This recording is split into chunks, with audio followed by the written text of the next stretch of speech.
Hello and welcome to another episode on Football Talk Podcast. My name is Ozzy and I'm your host for today's show.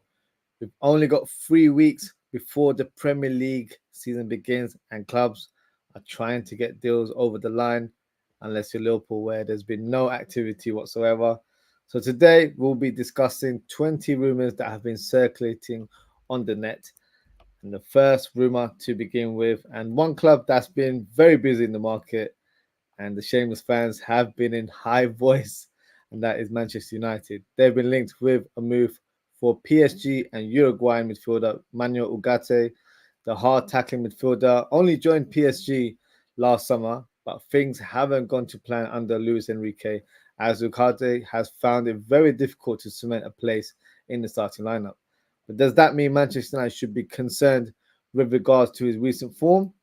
Personally, I don't think so. I really rate Ugarte and thought he was fantastic at Sporting Lisbon. But like most players, consistency is the key to playing with form and confidence. And because he's not been a regular, it's disrupted his rhythm.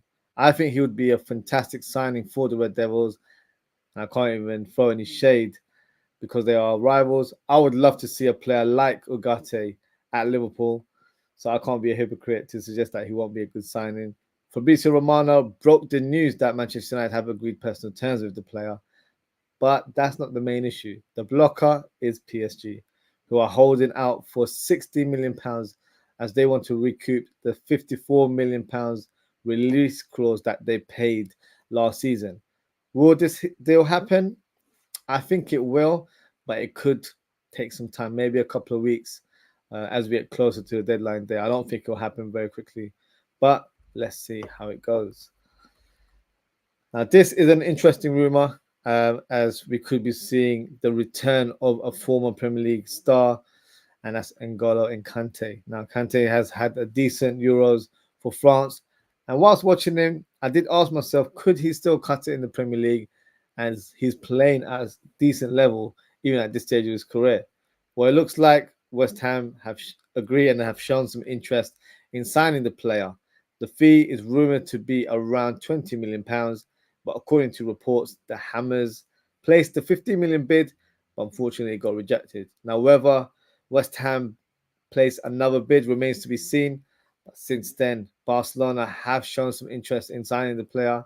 Al Ittihad do not want to part ways with Kante, but if they receive a bid of £20 million, it appears that could be enough to prize him away. Sticking with Al Ittihad, there were some strong rumours circulating that personal terms have been agreed between the club and Kevin De Bruyne. This has been swiftly dismissed by Pep Guardiola a few days ago, but if I'm being honest, I think there might be something to the story. I know he spent a lot of time in the Middle East when he was recovering from his injury last season, so he may have taken a liking to the lifestyle in the Middle East. And the Saudi Pro League have made it clear that they are willing to spend big bucks to sign high-profile players in this window. Call me crazy, but I think KDB will be leaving Man City for Al Ittihad this summer. Drop a comment and let me know your thoughts. Another player that is being linked with a move to replace Kylian Mbappe at PSG, and that's Jadon Sancho. The high-flying winger is being linked with a move across different clubs in Europe, and there's still uncertainty with regards to his future at Manchester United. Now, would this be a great move for the player? I think so. It's a big club in Europe, and I think he'll be given a starting place in the PSG team. So seeing a highly confident Jadon Sancho will definitely, tear up the opposition. Like I said in my previous transfer talk episode, for his sake, I really hope he gets a move to a prestigious club, especially within Europe, as he is a quality player and deserves the opportunity to play at the highest level. This is now a done deal as Aston Villa have signed Amadou Onana from Everton for £50 million. Seems like a huge fee, but in this market, I think that price range is the going rate. Not quite a direct replacement for Douglas Luiz in terms of style, and I'll probably say Douglas Luiz has more end product when it comes to set pieces and his passing range. But Onana is one hell of a player. He will bring a different dimension to the team. Whether he plays as a number 6 or as a number 8, he will make his presence known. And I think it is a smart signing from Aston Villa. Now, one thing that I think neutral fans might not be given a lot of credit is the recruitment that Villa have done in the past season or so. Everybody knows that Aston Villa have rich owners, but the man in the picture is the reason why Villa will be making some big moves in the coming windows, and that's because of Monchi. Now, if you're not aware of him, he was the sporting director at Sevilla, and we all know their track record when it comes to winning the Europa League. And guess who the manager was during those times? That's right, it was Unai Emery. So the hierarchy at Villa were very smart in bringing Monchi and Unai Emery back together. I think Villa will surprise us with their signings this summer, especially as they've got Champions League football. And to be honest, this Villa team looks like it's getting stronger and stronger by the day. And for me, they will be competing for the top 4 once again this season. A surprise outgoing from Aston Villa, and that's Moussa Diaby, who unfortunately is leaving the Premier League to join Al Ittihad in the Saudi Pro League. I believe the transfer fee is around £60 million, which is the second highest transfer fee in the Saudi Pro League.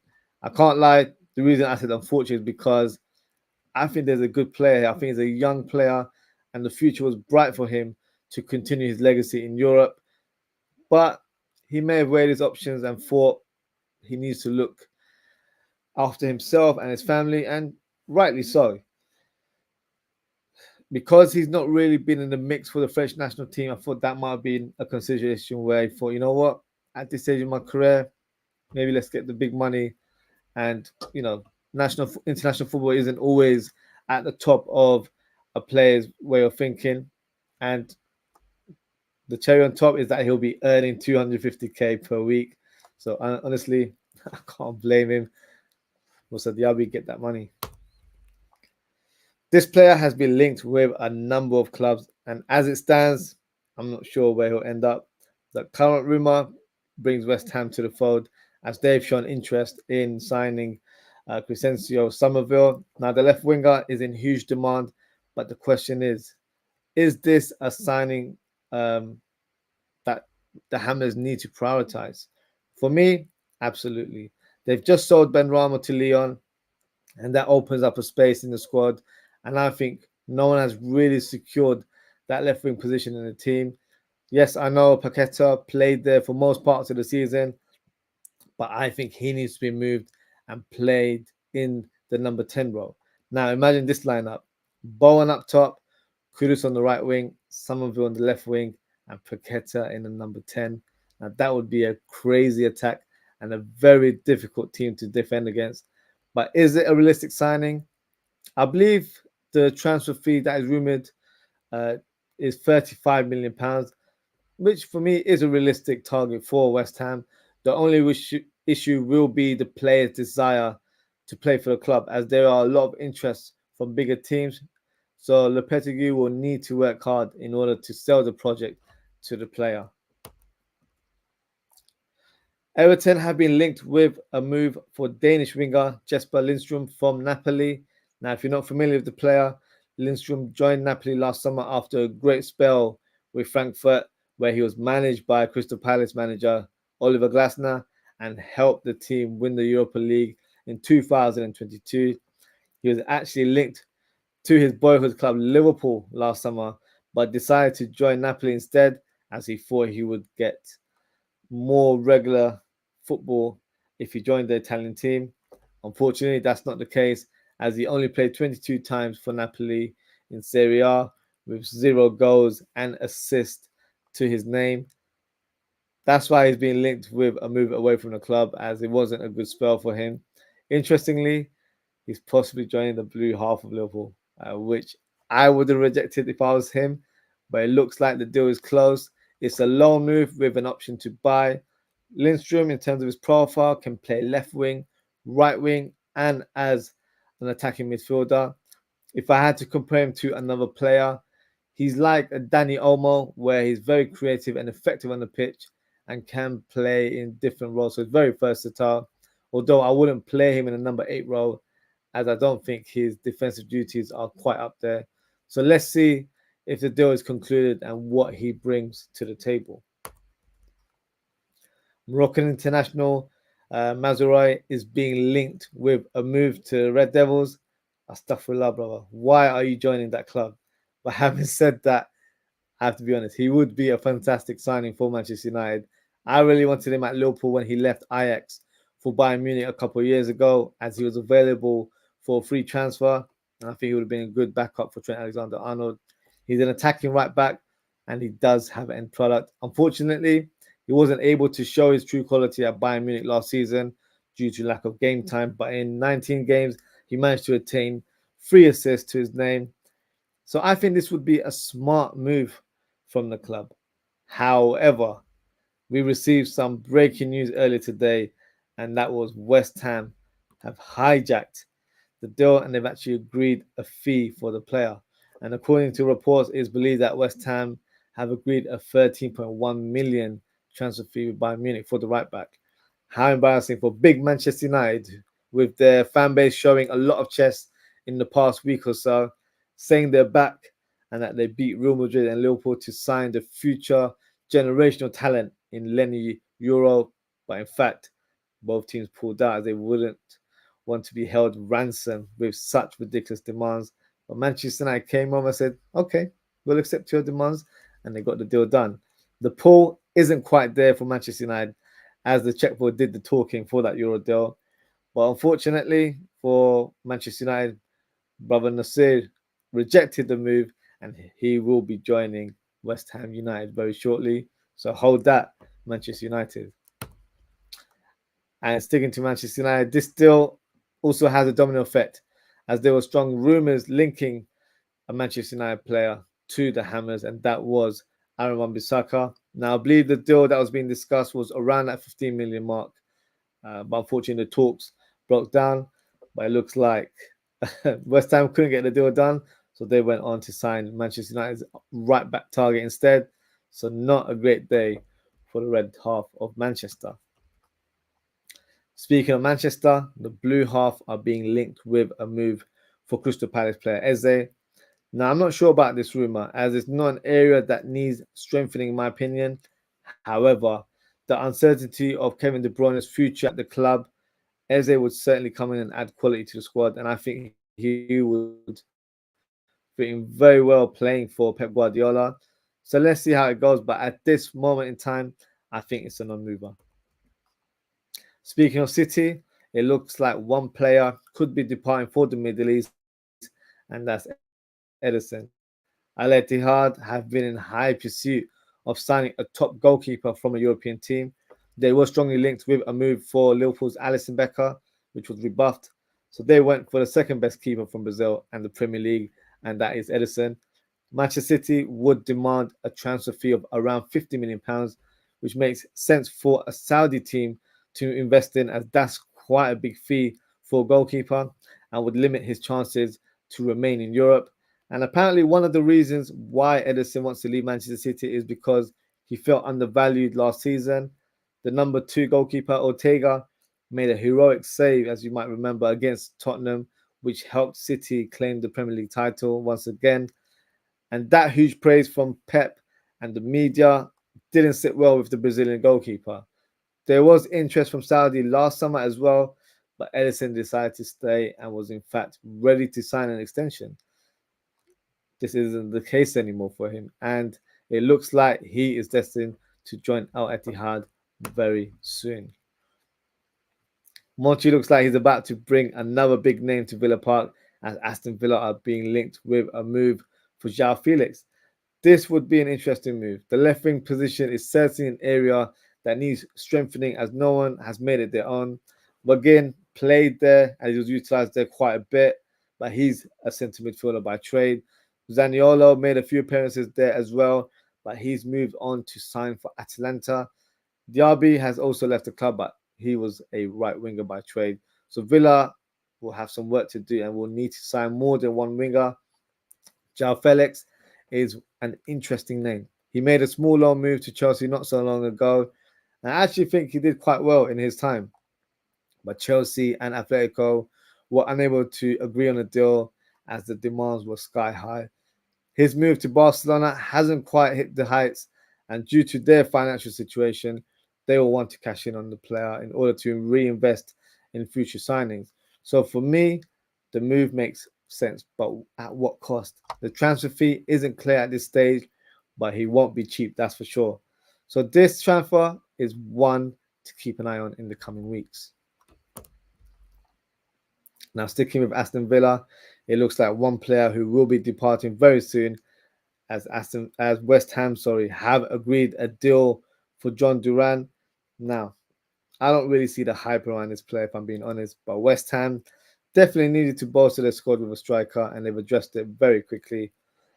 The deal is reportedly 32.5 million, pending on a medical, so this deal could be confirmed in the coming days.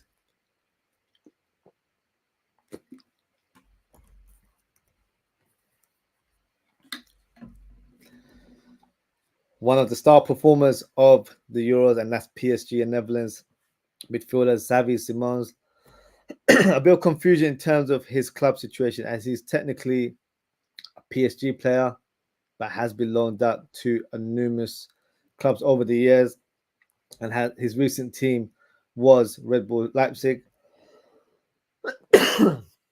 Excuse me. He had a fantastic season with the German side. Last season in all comps, he made 43 appearances with 10 goals and 15 assists, which is not bad at all.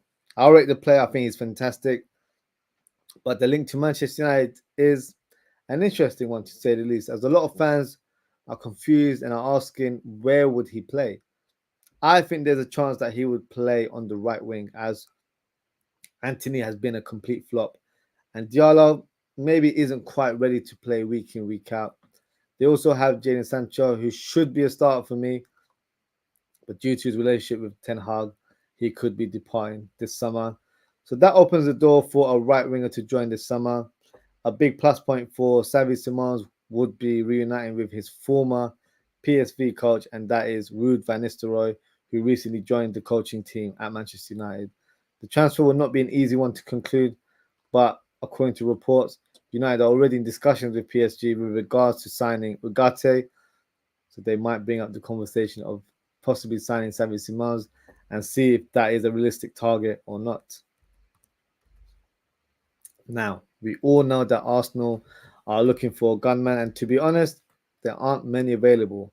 So this will be a difficult one for Arsenal, but it looks like they have identified Victor Gyokeres from Sporting. Last week, the rumor was Brian Broby, who plays for Ajax. He was being linked to a move to the Emirates, and I said it in the last show. He's a decent player, but I don't think he'll elevate this Arsenal team. Do I have the same tone for Gyokeres? No. I think he would be a fantastic signing for the Gunners, and he's exactly what they need. Gyokeres is a high-pressing attacker who is aggressive on and off the ball, and he's a killer in front of goal. Last season for Sporting in all comps, he made 50 appearances and scored 43 goals with 15 assists. That is simply unbelievable. Now, some fans will say he plays in the Portuguese league. It's not as competitive, which is a fair assessment, but the way he's playing under Amorim at Sporting, I think he would be a perfect fit under Arteta, and I think he will fit the style of play at Arsenal. He's already played in England for Coventry, so he won't take long to acclimatise to his new surroundings, and he will hit the ground running. If Arsenal sign Calafiori and another centre midfielder as well as Gyokeres, I would label them as strong contenders for the league title. It's not completely official as of yet, but the signing of Calafiori for me is a game changer. And at this stage, I think he's the best signing in the Premier League so far. But we'll discuss signings and predictions in the coming weeks. Sticking with Arsenal, if they want to sign Gyokeres, they may need to sell in order to raise funds and also meet the profitability and sustainability requirements. So this rumour might make a bit of sense as Eddie Nketiah is being linked with a move to Marseille. A very interesting rumour, and if there is some truth to it, I think Eddie Nketiah should consider it. I said it at the time, but Nketiah should never sign a contract extension with Arsenal, as I always knew he won't get game time. So this is the perfect opportunity for the player to move clubs and hit the ground running elsewhere. Marseille would be a fantastic club to join. They're a big side in France, and in terms of lifestyle, it's a nice part of Spain, of France to live in as well. But having said all that, I don't see the move happening as Marseille have just signed Mason Greenwood from Manchester United, so they won't be spending big again to sign another forward. But my stance remains the same with regards to Nketiah. He needs to move away from Arsenal in order to flourish and make a name for himself. This player was heavily linked with a move to Manchester United, and that's died down due to the signing of Euro. So that opens the door for another team to take advantage, and it looks like that team could be Newcastle, who are being linked with a move for Todibo. It's no secret that Newcastle are in pursuit for a centre-back, and Todibo might fit the bill. He can play on either side as a centre-back, so whether he's partnering Botner or Fabian Schär, he's able to adapt and add balance to the back line. I think he's available for around that 35 million mark, so it's not a huge transfer fee either. I think this would be a good signing for Newcastle, so let's see what happens with this one. And the final rumour of the show is Philip Jorgensen being linked with a move to Chelsea. The Danish goalkeeper had a decent season for Villarreal, who finished 8th. Unfortunately, missed out on European qualification. So that could open the door for Chelsea to make a move and negotiate a lesser fee, as I think the transfer fee that is reported is around that 17 million mark. Last season, Jorgensen played 36 times, conceded 63 goals, and kept 6 clean sheets in La Liga, which is not great, if I'm being honest, but you have to look at the team that he's playing for, as they probably didn't have the best record in the league. I actually think this signing will happen, but the interesting part is I'm not sure if he's coming in to be a number 1 or a number 2. Sounds a bit dodgy there, but he was a fantastic opportunity to stake a claim in this Chelsea team, as Sanchez has been a poor signing, and Petrovic was decent when he took part. I think Chelsea can definitely upgrade, and it looks like maybe Jorgensen is that guy. Before I end the show, I've just got a few comments here. Let's start with Richard. He says, hi, Ozzy, assalamu alaikum. Walaikum salam, Richard. He says, how are you? Liverpool fans are getting frustrated by the lack of signings in this transfer market by FSG, the board, and Arne Slot. We need reinforcements and strengthen. Thanks. I totally agree with you, Richard. And I'm not going to water down the club's stance in terms of making transfers. I'm not going to say that the fans don't have a right to feel the way they are feeling right now, because they do. They are entitled to feel the way they are. In our league, 18 teams have signed a player. It's, I think, Liverpool and Fulham that haven't made any moves right now. So it's quite bizarre that we haven't signed anyone. And, you know, there's all sorts of excuses being thrown around. Oh, Arne Slot wants to see the players and train with them and then see what areas need strengthening, and we might not have the budget this year. All sorts of excuses, or we're going to wait for the latter stage in August because of the tournaments being played. Yes, there is some sort of facts with regards to those sort of reasoning, but it's excuses. It sounds like excuses for me. Like, I know Richard Hughes joined the same time as the new manager, but you can't tell me that he didn't identify areas that need to be improved for Liverpool. It makes no sense, and it just seems like the club are not being ambitious. They're not trying to improve on the squad. They're already saying we've already got good players in the squad, but we finished third. We didn't win the league, so we need to improve. Even if we won the league, you've got to stay on top, and you've got to improve the team when you're on top as well. You've got to maintain that position. We're trying to reach to the top now, so 100% we need to strengthen. So I get the frustration from fans. I'll be honest with you.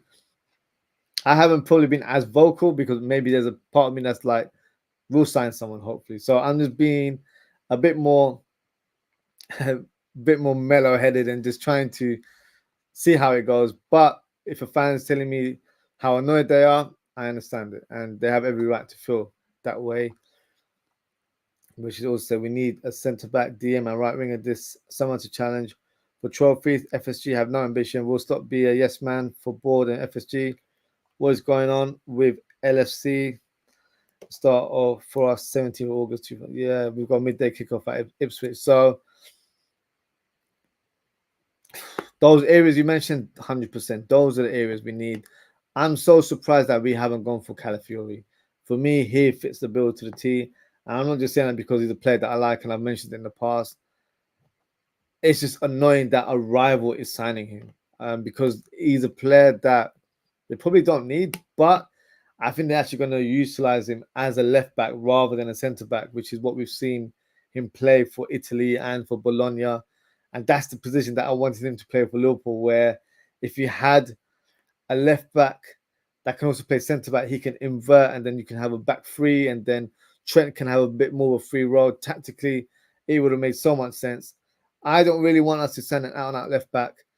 And the players that we're linked to for centre back, they don't seem like they have that versatility to play left back and centre back. So the club haven't identified the right targets from what we know, because it's very difficult to say. Right now, we're very hardly linked with players. There's not a lot of rumours flying around, which is why I haven't done a Liverpool transfer talk show this week. I'll be doing one on Monday because there's not much to talk about. It's just been quite weird and bizarre. So hopefully Liverpool can get that together and they can make some late signings. But I'm not buying this whole notion that Arne Slot wanted to wait. I wouldn't quite label him as a yes man, but yeah, he doesn't have the final input, in my opinion.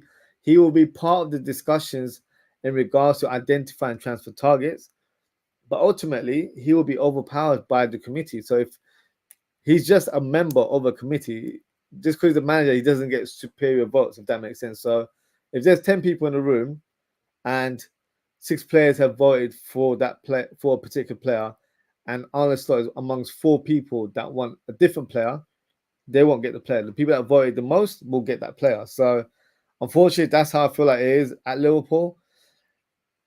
But right now, we're not making any moves. So there's no, thinking in terms of, that's how we operate. Right now, I don't know what's going on. I hope there's work going on behind the scenes. If we don't strengthen this summer, it's going to be a long season. Let me just say it like that. Long season if we don't recruit and we don't strengthen our squad. Daz, big up Daz as always. He said, big up Ozzy, how do you think we start tonight? I think it'll be a mixed bag. I think we'll have a mixture of youngsters. I think Szoboszlai and Salah will possibly start just to have some experienced heads in the team. Intrigued to see how we set up as a team. So that's what I'm going to be really focusing on in terms of our shape, our tactical approach. How different are we going to be from club? Obviously, I'm not going to get that from the first game, but you will get a bit of inkling in terms of the approach and the way players are positioned. So that's what's exciting me about this fixture today.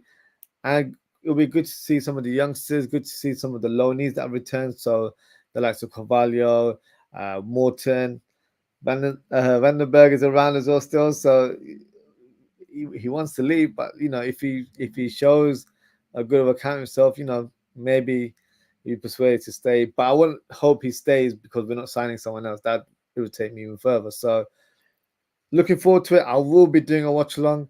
The match starts at 12:30 a.m. UK time, so I'll be live from 12:15. So yeah, if you're around and if you're up at that time, why not come on the stream, and yeah, we can discuss the game together and yeah, talk tactics as well. Definitely intrigued to see how we set up and how we play today.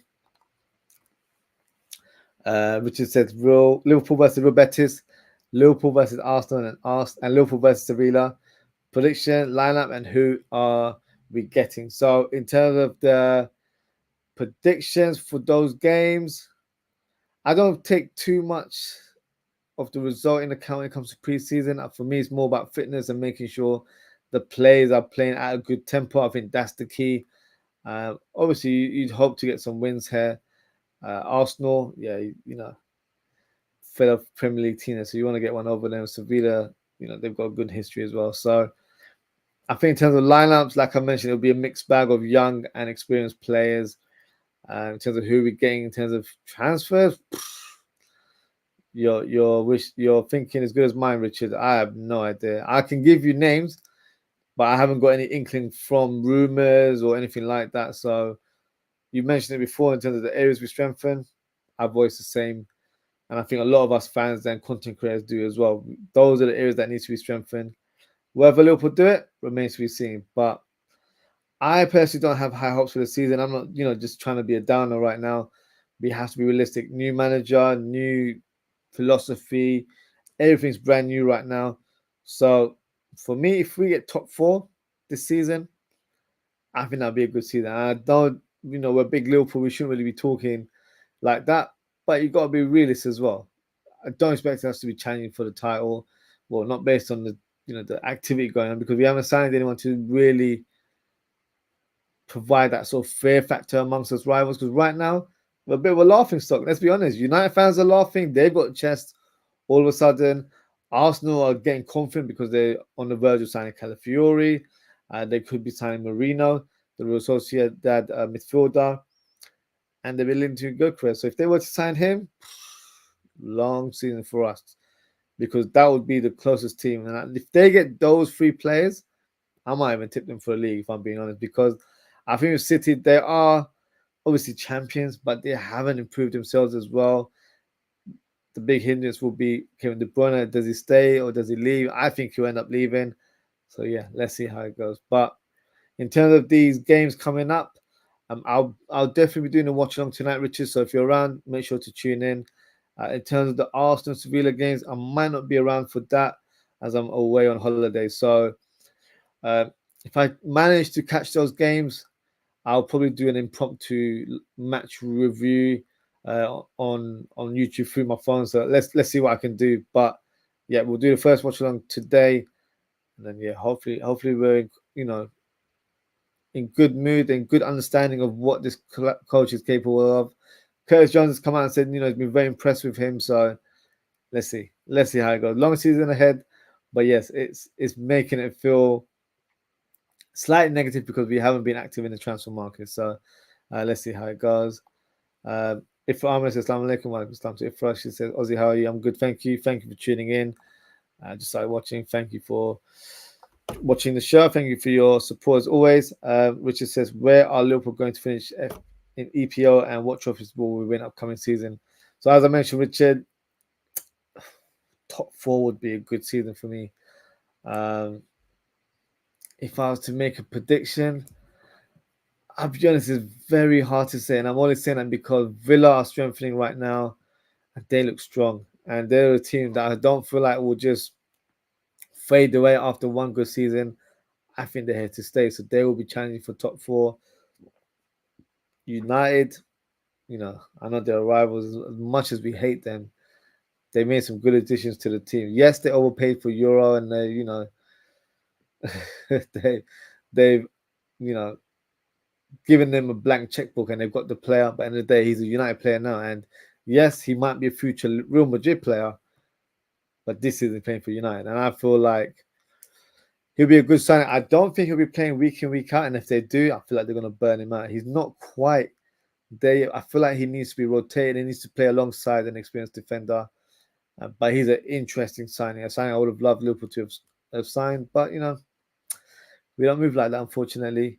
And Arsenal strengthening. City, they haven't strengthened, but obviously they still have world-class quality in their team.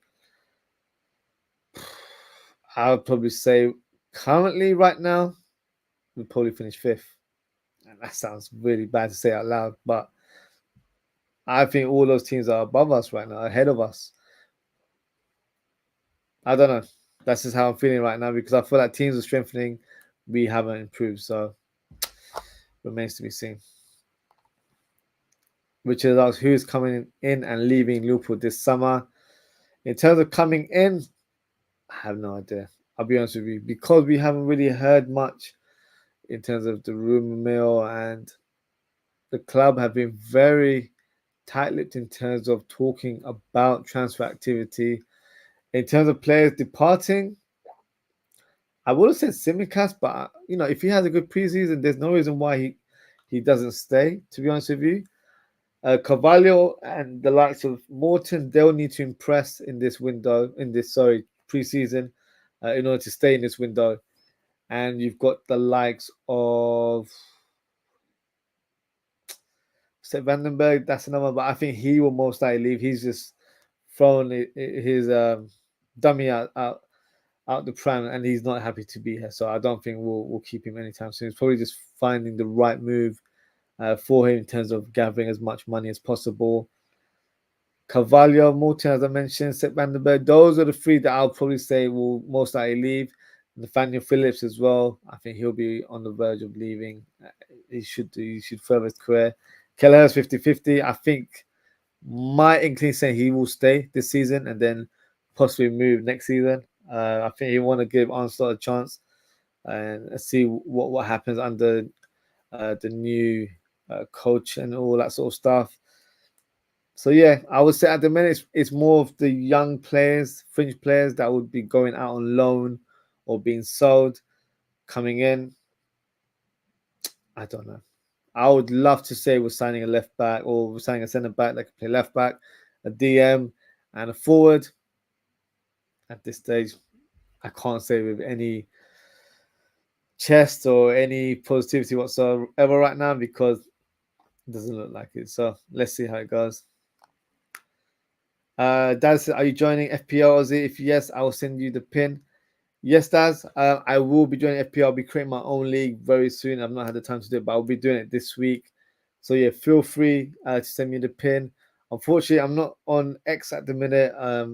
My account's been blocked. I don't know what's going on, so I'm appealing with X and Twitter, whatever you want to call it nowadays. So reach out to me on Instagram at OZZIE'S, and then yeah, I'll happily join your FPL league as well. So yeah, feel free to send me that.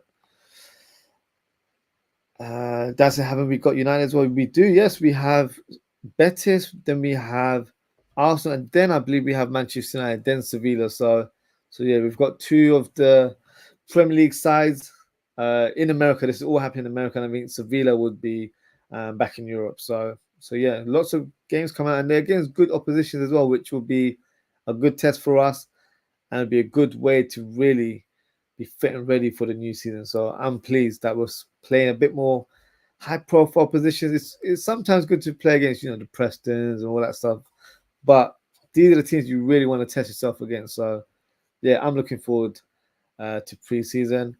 Jay Kismet says, "Bless, bro. You never walk on." Big up, Jay Kismet. Hope you are doing well. And yeah, Daz and Jay Kismet returning the favors there. So that's it for today, guys. Thank you so much for tuning in. Thank you to Richard. Thank you to Daz. Thank you to Ifra. And thank you to Jay Kismet for your comments. Appreciate your engagement as always, guys. If you haven't already, please don't forget to like, comment, share, and subscribe. I will be doing the live watch along tonight. It will be at 12:15 a.m. UK time. So feel free to tune in. We'll discuss the lineups. We'll talk about the tactics during halftime, and I'll give you my sort of overview of the game and highlight maybe some player ratings at the end as well. So yeah, feel free to get involved in the live chat. Drop your comments during the match, and yeah, let's have a big discussion as we watch the game. Hopefully, we'll have some sort of inkling in terms of what the new coach will bring to the table. Obviously, it'll be too much to do in one game, but you still get a bit of an idea in terms of what to expect from our new coach and then how we will be playing going forward. So Yeah, that's the only part that I'm looking forward to in terms of transfer fees. I'm trying to block that out now, so it's not high on my forefront, which is why I'm probably doing a transfer show for Liverpool next week. So Liverpool transfer talk will be taking place on Monday evening. It will be at 10 p.m. UK time, so make sure to tune in for that. Hit that notification bell and follow me at Aussie.ftp on Instagram for all the latest updates. And that's it for today, guys. Thank you again for tuning in. Take care, stay safe, and I hope to speak to you all very, very soon. Goodbye.